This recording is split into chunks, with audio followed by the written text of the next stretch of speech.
the coach of Alexander Povetkin, Ivan Kerper, says that he sees no point in his fighter taking on Dillian Whyte because, according to him, Povetkin is mandatory challenger for Anthony Joshua, and therefore they want the Joshua fight next. They're not interested in taking anybody on in the meantime. Well, he's not interested, but he does go on to say in this article that ultimately the decision will be down to Povetkin and his management and promotional outfit to decide whether or not they do want to take on Dillian Whyte or not. Now, as far as I'm aware, well, actually, let me not say as far as I'm aware, but I'm unaware of whether Povetkin has actually been made mandatory yet. He's in the #1 position with the WBA, as you can see here in the rankings. But as I've explained many times, being #1 contender and mandatory challenger are two different things. If you are #1 contender, it doesn't necessarily mean you're mandatory.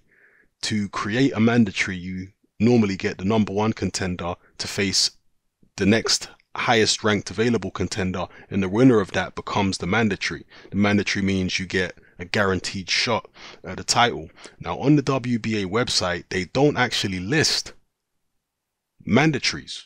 They just rank from 1 to 15. They don't actually tell you who's mandatory. With some of the other sanctioning bodies on their websites, they do tell you who's the mandatory. I think the WBC actually tell you who the mandatory is, but the WBA don't. So I'm not sure yet whether Povetkin's been made mandatory or not. Maybe some of you guys can fill me in if you are aware whether or not he is. And if you believe he is mandatory, then please provide me the source, because the source has to be the WBA, right? So provide me a link to where the WBA have made Povetkin mandatory, because Eddie Hearn has talked about Povetkin being mandatory and Povetkin's people, but I haven't seen any announcement from the WBA so far. And in these kind of situations, funny things can happen. All right, when a guy is supposed to be mandatory, or he's expected to become the mandatory, unusual eliminations can get called rather than that fighter getting his shot. You know, so sometimes, like with the WBA, they've got this regular champion business, right? The Manuel Charr is the regular champion. The winner of Charr against Fraser Kendo may then get a shot at Joshua as well, because if you remember, years ago, Povetkin was actually the WBA regular heavyweight champion, and he was mandated to fight Klitschko, who at the time was the WBA super champion. And more recently in the middleweight division, you might remember Danny Jacobs was the WBA regular, and he was mandated to fight the WBA super in Gennady Golovkin.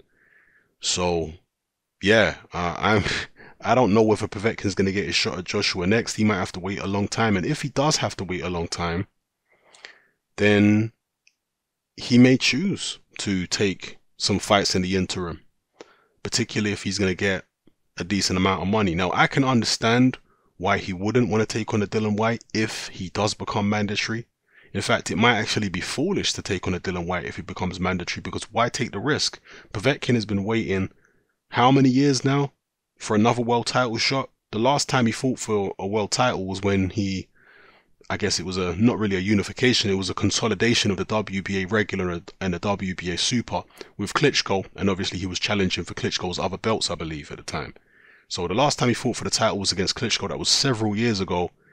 Surely he'll be looking for, you know, another title shot as soon as possible, because he's 38 years old. He may not get another opportunity to fight for the title again. So, you know, it would be understandable if he wanted to just go straight for Joshua and not take on any dangerous contenders in the meantime. Maybe take on a couple of stay busy opponents, tune up opponents, but a Dillian Whyte, I could understand why he wouldn't want to take it.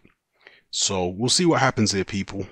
Whether Povetkin gets his shot at Joshua anytime soon, whether he takes a fight in the interim, whether he takes a fight against, I mean, there's talk here from Povetkin's trainer about fights with Takam, Dillian Whyte, etc., which again, he's not particularly keen on. He just wants to see his man get a straight shot at Joshua. So we'll see. How do you guys think a Povetkin Whyte fight would go if they decided to go that route? Personally, I think Povetkin beats Dillian Whyte, and well, he's already beaten Takam, so if that fight happens again, I expect Povetkin to win again. Although some people may contend that Povetkin has definitely slipped since he's been off the meldonium.